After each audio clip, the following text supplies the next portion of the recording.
A9 ব্লগের theme হচ্ছে দিল্লির অক্ষরধাম মন্দির। তোমরা দেখতেই পাচ্ছ প্যান্ডেলের কাজ প্রায় 50% কমপ্লিট।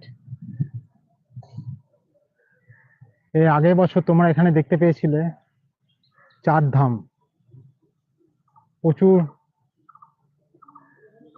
লোকের ভিড় হয়েছিল। এবারে নদিয়ায় বিখ্যাত যে কয়েকটা পুজো হচ্ছে তার মধ্যে এটা আরেকটা। এইখানে দেখো, এখানে মিস্ত্রিদের থাকার জন্য অস্থায়ী টেন্ট বানানো হয়েছে, তারা এখানেই থাকে। বাঁশ পড়ে আছে, বৃষ্টির মধ্যে জোর কদমে কাজ চলছে। মাঠের স্পেসটা দেখতে পাচ্ছ তোমরা কত বড়।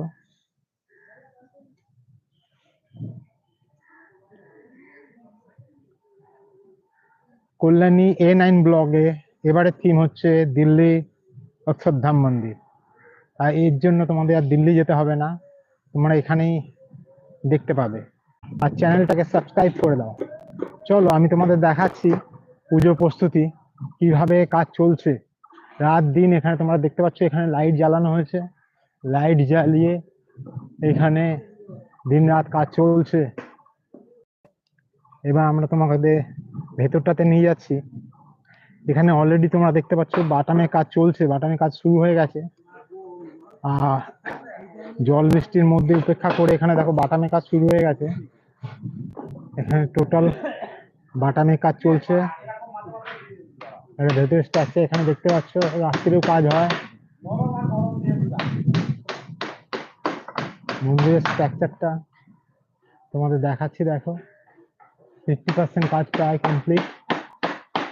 এর আগের বার এখানে হয়েছিল চার ধাম,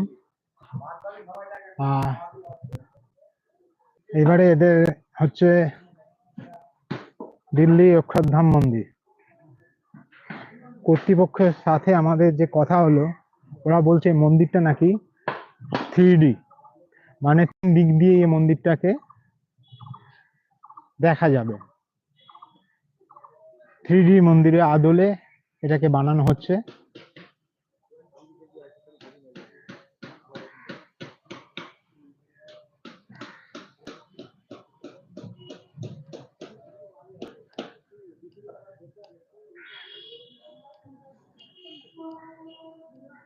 তোমরা দেখতে পাচ্ছ কাজ কমপ্লিট প্রায়।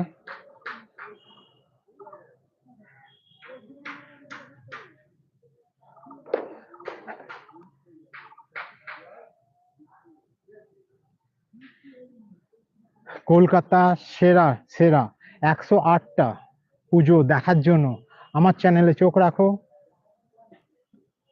আমি চেষ্টা করব প্রত্যেকটা পুজো তোমাদের সবার আগে দেখানোর জন্য। এখন তোমরা যেটা দেখছো এটা হচ্ছে দিল্লি অক্ষরধাম মন্দির। এখানে বাঁশ দেখতে পাচ্ছ, সারা মাঠে বাঁশ ভর্তি হয়ে পড়ে আছে, যেখানে বাসে কাজ হচ্ছে।